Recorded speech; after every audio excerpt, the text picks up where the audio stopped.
1983 est la saison qui va changer la physionomie de la F1 à jamais. Jusque-là, le moteur Ford Cosworth, 8 cylindres de 3000 cm3 domine depuis près de 15 ans. Que ce soit avec Lotus, Matra, Tyrrell ou McLaren, il truste tous les championnats. Seul le fabuleux V12 de 3000 cm3 fabriqué par Ferrari peut parfois réussir à gagner l'un ou l'autre titre. Écoutez ce son magique en compagnie de Niki Lauda.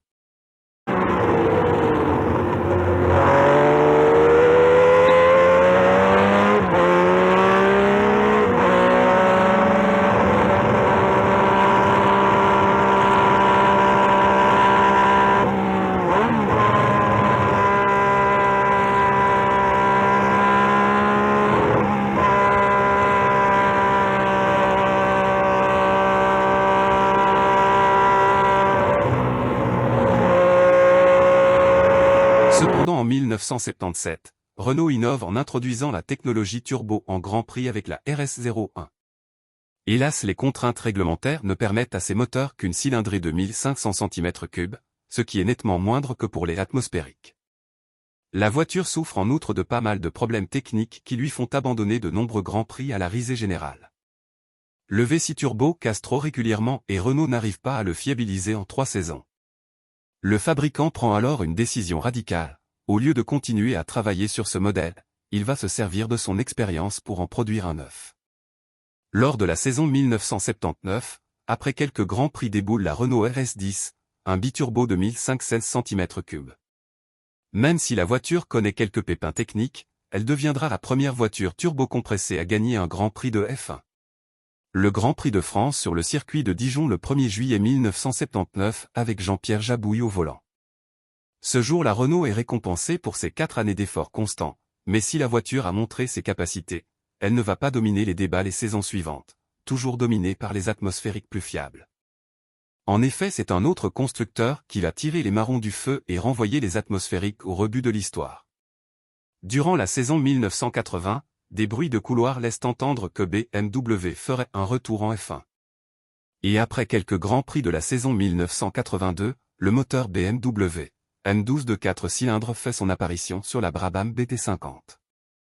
Le 13 juin 1982 au Canada, la BT-S50 remporte son premier Grand Prix avec Nelson Piquet au volant.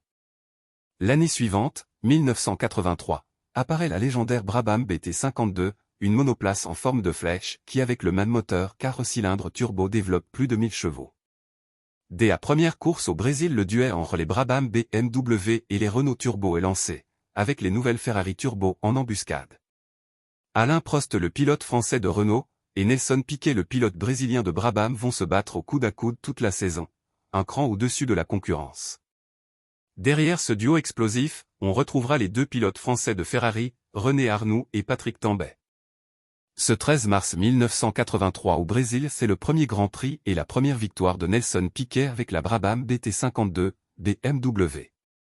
Le point culminant de la saison, c'est lors du Grand Prix des Pays-Bas à Zandvoort où Alain Prost rate son freinage et sort Piquet de la piste, le Brésilien abandonne et il sent le titre s'échapper, jusqu'au retournement de situation quelques instants plus tard lorsque Prost abandonne également, sa suspension cassée lors du choc entre les voitures.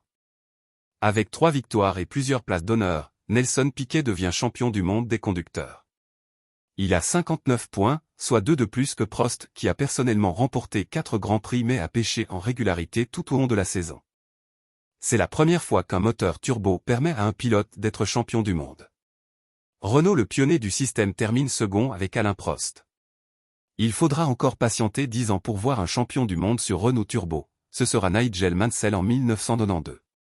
Alain Prost réussit le même exploit l'année suivante en 1993 et Michael Schumacher en 1995.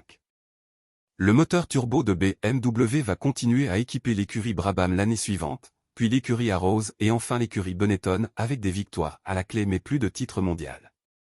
Finalement en 1987, BMW se retire de la F1. Il ne reste plus qu'à regarder et écouter ce bolide magique une dernière fois.